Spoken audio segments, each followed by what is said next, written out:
Have you guys ever been caught red-handed by God? Like you're doing something and it's like, and it happens, you're like, oh, shoot. And there's like, you can't blame it on anyone. You guys, anyone ever been there? Am I the only one? Okay, cool. I remember I had this moment of correction. I was in Muskogee, Oklahoma, the whole Merrill Haggard, Okie from Muskogee. Yeah, that place. I was there. And I remember it was one of those God moments. So everything like started out great. It was awesome. It was one of those God moments when you're just like, it's just, you can't buy those moments. It just happens, you know, you pursue him. He shows up and his presence is just so strong. And I remember it was getting later at night. His presence was just, it just felt awesome. And I'm like, I don't want this to end. Anybody ever had a moment like that? If you haven't, man, I pray that you do because it's awesome. And so, but I remember I was getting tired, but the moment was awesome and I didn't want it to end. So when you're tired and a moment's awesome and you don't want it to end, what do? You drink more coffee, right? And so, so I'm like, shoot, I got to drink some more coffee. I brewed the coffee and there's no more creamer and I can't drink it black yet. Y'all pray for me. I'm still trying to do that. I don't know if I'll ever get to that point. So I was like, shoot, I got to go to the store. I got to get some more creamer. I got to come back so I can continue in this God moment because I don't want it to be over. And so I jump in the car. I'm like focused in. I'm zeroed in, not talking to anybody. Don't have anything on the radio. I just want to hear him. I just want to hear him. And I just want to continue being with him. I get to Walmart, and there's not a whole lot of places in Muskogee. And Walmart's like the only thing that's open. And so it's like where everybody goes. And so I'm getting into Walmart. I'm like, don't talk to anyone. Don't talk to anyone. Don't talk to anyone. Focus, focus, focus. And so I walk back to the cooler. I grab my creamer. I come back. I check out. And I've made it, guys. It's so awesome. I've made it. No one's talked to me. I haven't had to do anything. I'm still focused. Everything's good.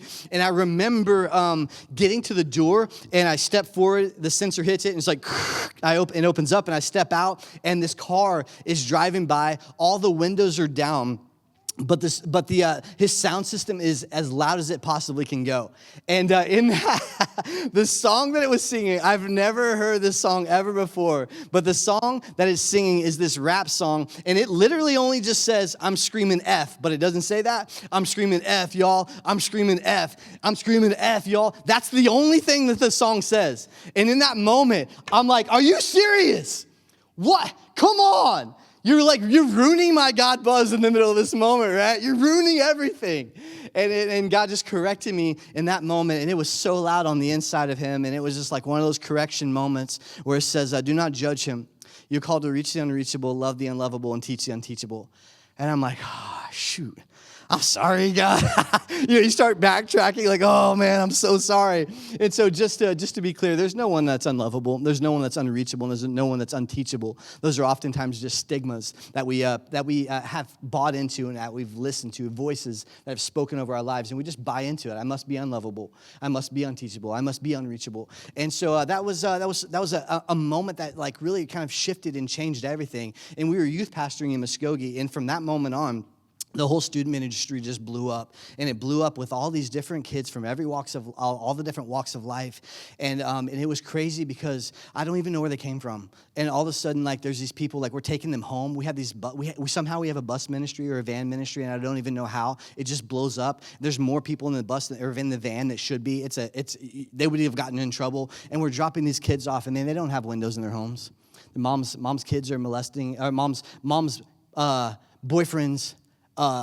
Mom's boyfriends are molesting these kids. They're doing all kinds of stuff. So many calls with DHS, so many things. And it was just a messy situation. And it was crazy situation. But in the middle of that, God spoke and gave vision for it and said, hey, here's a correction moment. You need to shift your perspective about how you're viewing things. You need to shift your perspective about different circumstances and situations because my heart breaks for them.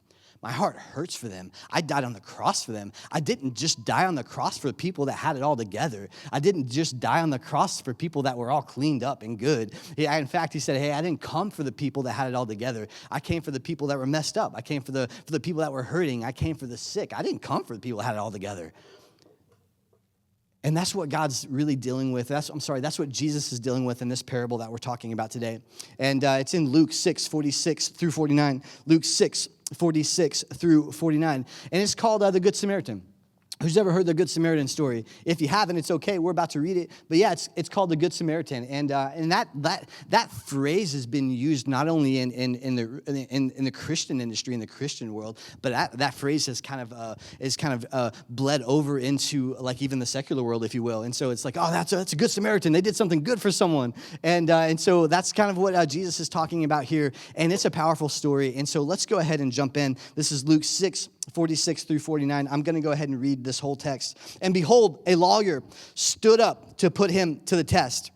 So right now, Jesus is speaking to Pharisees, Sadducees, groups of religious leaders, and also lawyers. And this lawyer stood up to put him to the test, saying, "Teacher, what shall I do?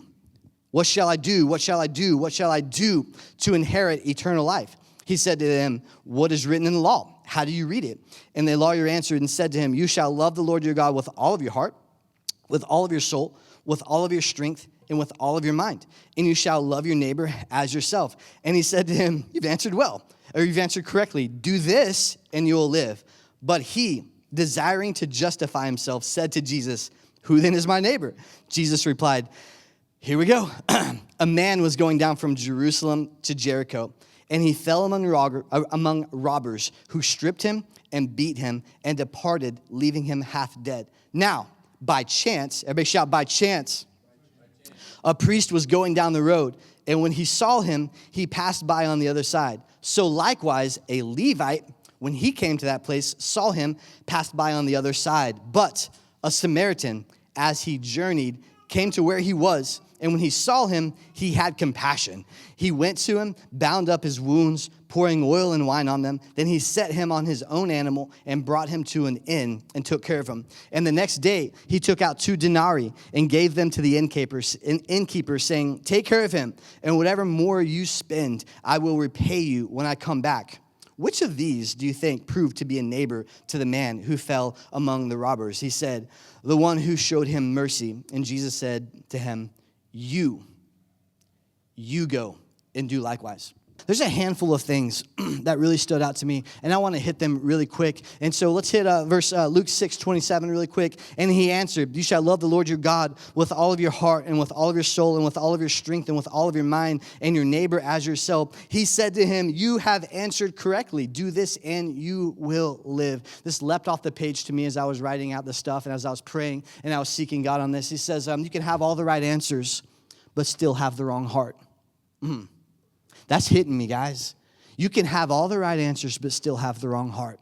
And here's this lawyer who's trying to justify, trying to stand on this pedestal of I'm better than them, trying to stand on this pedestal of I get to be judged, trying to stand on this pedestal of I will determine who gets love and who doesn't get love.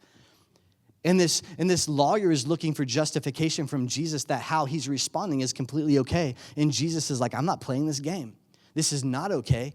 Who do you think you are standing there trying to justify who is worthy and who is unworthy of the love that I have for them? I am God, and only I can do that. And when I was reading that, I was like, man, have I been that? Have you been that? Like you got all the right answers, but have the wrong heart? Have we had the wrong heart in different circumstances and situations?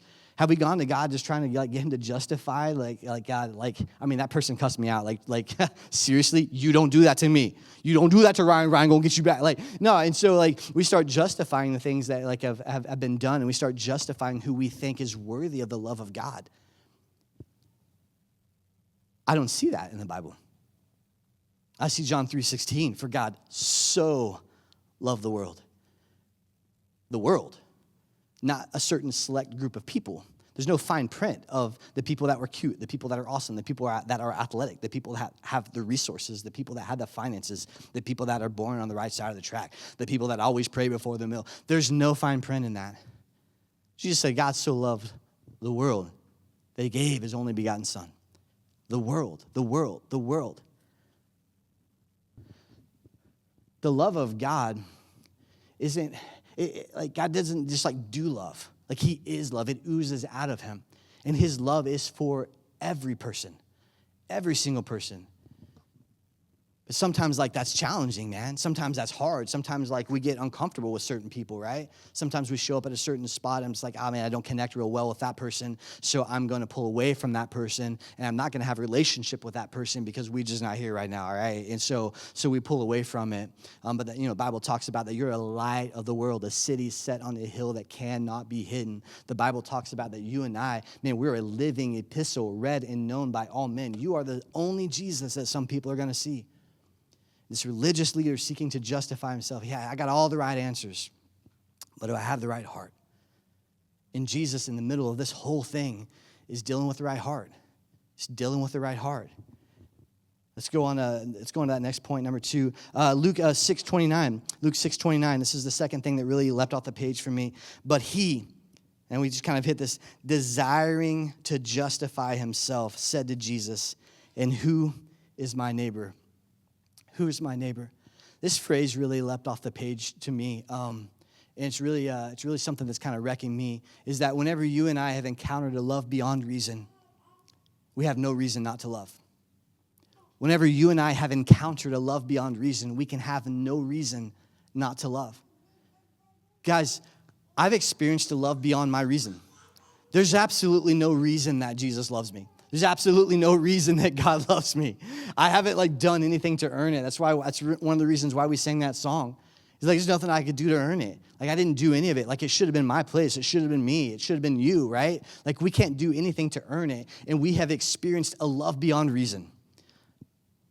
And when you and I have experienced and encountered a love beyond reason, we can have no reason not to love. Let's make the top list. Let's start making a list. Well, this person smells. This person does this. This person looks a little different. This person acts a little different. God's like, that is no justification whatsoever for you not loving them. Oh, man. But when you and I encounter a love beyond reason, we can have no reason not to love. If we could move beyond trying to justify our actions of withholding love from the people of God and respond with the heart of God, the world around us would have the opportunity to encounter God in a way that they've never experienced it before. I don't remember what religion it was, but one of these religions that were out there that say, hey, I love your God, but I don't love your people. I love what he stands for, but the people don't represent him well. And I'm just like, oh, man, so true. We got to do better. We got to be better. We got to start justifying who we're showing love to and who we're not.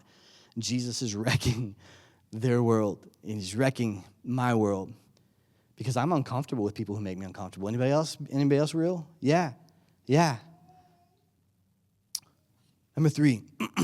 This is Luke 6:31. This is the next couple things that really jumped out to me.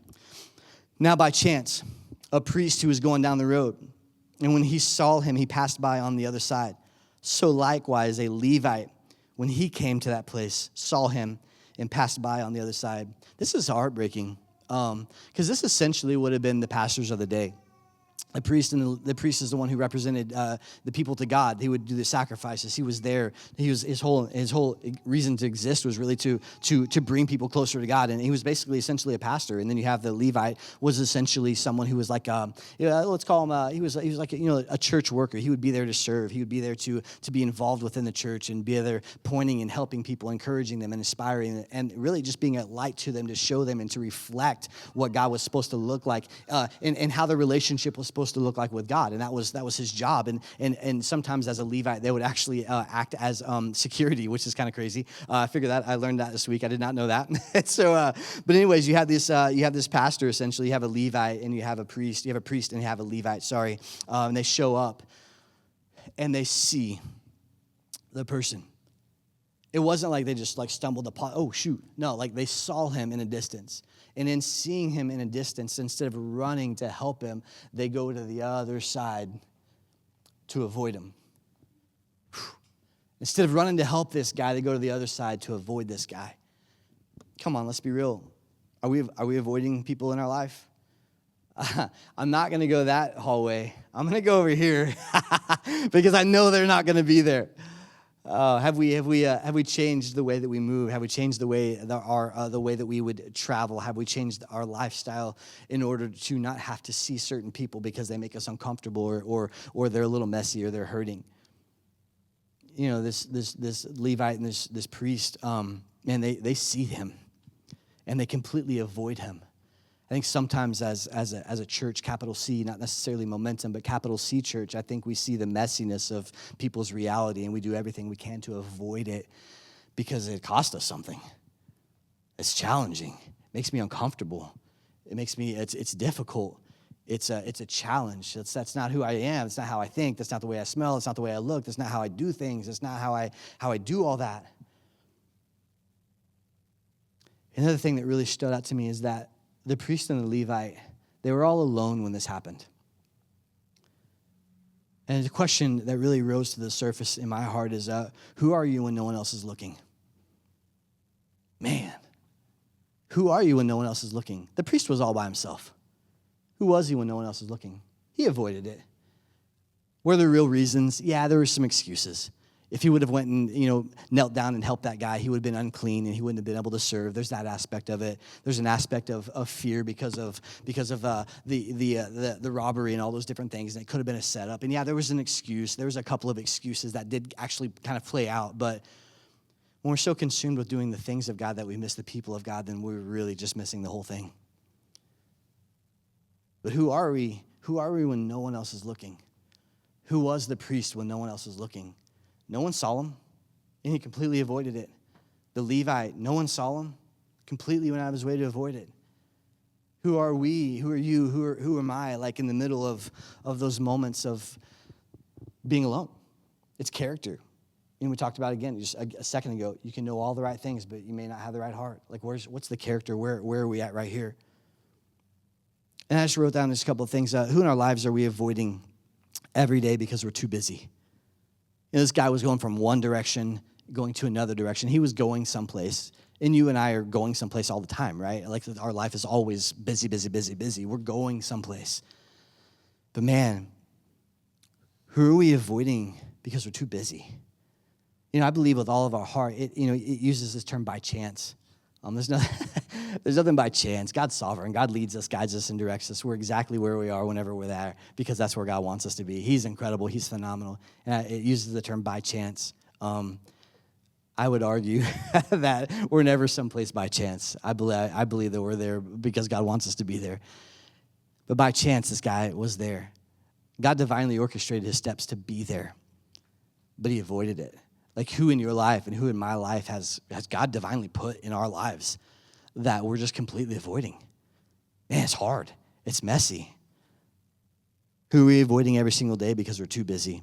Who in our lives are we avoiding every single day because it's messy? The next one was who in our lives are we avoiding every day because it might cost us something? Difficult questions. I mean, Jesus used these parables to get in people's business. It's not a cute series, man. He's getting in our business. He's challenging us. He's saying, man, that you lived a certain way for so long, but this is really how it's supposed to be. And man, it's wrecking us. It's wrecking us. But then he shifts over and talks about the Samaritan, the person who would have been a natural enemy to this guy who's left for dead. The Samaritan. Here we go. Luke 6:38. But a Samaritan, as he journeyed, came to where he was, and when he saw him, he had compassion. He went to him and bound up his wounds, pouring on oil and wine. Then he set him on his own animal and brought him to an inn and took care of him. The next day he took out 2 denarii and gave them to the innkeeper, saying, "Take care of him, and whatever more you spend, I will repay you when I come back." There's a lot to this that I think that we overlook. The first thing is going from Jerusalem up to here. It was a 17-mile distance, 17-mile distance, and there's a 3,000 foot elevation difference from where they were going from Jerusalem to here. And the road here, it was actually known as like a blood road. The road here was a very, very, very dangerous area. It was steep. The ground was crazy. There was a massive change in elevation, and the corners corners would be very sharp, and they would be one-way areas, and there were oftentimes caves all the way around this place. And so it was a spot, and it was a place where all of these robbers would come, and all of these thieves would come, and they would be there, and they would hide behind corners as they would hear things. And as people would come, they would jump them, and they would beat them, and they would strip them of everything, and they would rob them, and they would leave them for dead. And it was known for years and years and years as the road as a blood road, as a road of blood. And so for him to be traveling by himself was an absolute anomaly, and he would never do that. And so generally speaking, you don't travel by yourself because the likelihood of you getting jumped and attacked and beaten and stripped of everything is very high when you're all alone. So there he is. He's on his donkey. He's on something that's comfortable, right? He's not walking. He's probably a little wealthier because he has a donkey. And so he's going down this path. It's from 17-mile path up 3,000 foot different elevation. He's going there, and he sees this guy who's been jumped. He sees this guy who's been robbed. And you know what? The first thing that probably came into his mind is this is a setup. This guy is probably just laying there. Maybe he's probably not even hurt. It's a setup. If I go over there, then they may rob me. But he doesn't even buy into the excuse. He doesn't even buy into the lie. He goes to him immediately, and watch as he gets off of his donkey. He gets off of that, and he gets off of his comfort. He gets off of the thing that he finds comfort in. And so by him getting off of his donkey and spending time here with this guy, he's now making himself a bigger target for longer, because now he's going to put this guy on his donkey, and he's going to allow the guy to ride the donkey. It's going to slow him down. Now he has to walk. Now he's uncomfortable. Now he's dirty. Now he's out of his comfort zone, and he's allowing this person who's been beaten, left for dead, to now take his walk on that while he takes him to the end. But he also becomes a bigger target because it's going to take him longer to get from point A to point B because he's just walking now. Not only that, is he takes this oil and he takes this wine. It's very costly, and he's pouring it on this guy, and he's beginning to nurse him back to health. But he goes even further. He takes him to this inn. I did a little research on this inn. The innkeepers back in the day when he would have gone, they were very, let's just call it what it is. They were liars. They weren't reputable people. It was known in this area that this would have been a place full of thieves, robbers, murderers, and prostitutes. And so in this inn, it's not like a Holiday Inn where you're going to go to and hang out like, this is awesome. This was like a last resort, really, guys. And so he goes and he pays this one night, and he's there with him for one night, and he starts bandaging his wounds and putting him in a place of protection and taking care of him, the messiness of his reality. And he's stepped into, and he's made a covenant and a commitment to see this guy through. And he's there, and he's pouring money, time, effort, energy in delaying where he was supposed to be because there was something bigger in the moment in front of him. And he steps into this guy's mess in reality and begins to help him get better. And then the next day, he leaves, and he's leaving. He tells the guy, hey, I'm going to leave you 2 denarii. 2 denarii would have been 2 full days of work. And so 2 denarii at this point in society would have paid for about 2 weeks to 3 weeks for this guy to live here. But the interesting thing is, he tells the guy, when I leave, I'm leaving you essentially a blank check. Whatever more you spend, I'm going to take care of it. For him to leave this guy here with a blank check from this person who would have been a less than reputable innkeeper, who probably would have escalated the cost. Oh, yeah, no, he didn't leave for another month, so you actually owe me this. He could have lied. There was no way of accountability for that. He could have lied to him. He could have risen the price up. He could have said, yeah, he almost died, so I had to provide this. Yeah, he really liked to drink, so I had to provide this. Yeah, there was so much other food that he had. I had to provide this. I had to go and get more bandages. He could have escalated and increased the price because there was no one there that could have said anything against it, and he would have had to pay. And this guy willingly says, I'll pay. He gets off of his comfort. He sees the mess that's there. He puts him on there, and he goes the distance to help this guy. A natural enemy of him. In any normal circumstances, they would have not even looked at each other, and they would have walked completely out of the way if they were both well. They would have never talked to each other. Jesus goes on as he's wrecking these people's world, and he says to him, who's the one who's a neighbor here? You want to justify who you're supposed to extend love to? It's everyone. It's not just people that you're comfortable with. It's not just people that you like. It's not just people that you do life with. It's your enemy. It's the person that you hate. It's the person that you won't do life with. That's who deserves the love. That's who. And he tells him, he says, now you, ends it with this command, now you go and do likewise. That's an imperative sentence. That's a command. This isn't a suggestion from Jesus. He asks Jesus up front, what can I do to be saved? He lists all these different things, and Jesus ends this whole conversation with, yeah, you want it? You want to know? Now you go and do this stuff. Now you go and help those people who are hurting. Now you go and stop justifiably giving love to people that you're just comfortable with, and now extend it to people that maybe even your enemy. Man, it's tough. It's rough. But I'm like, we're in this story.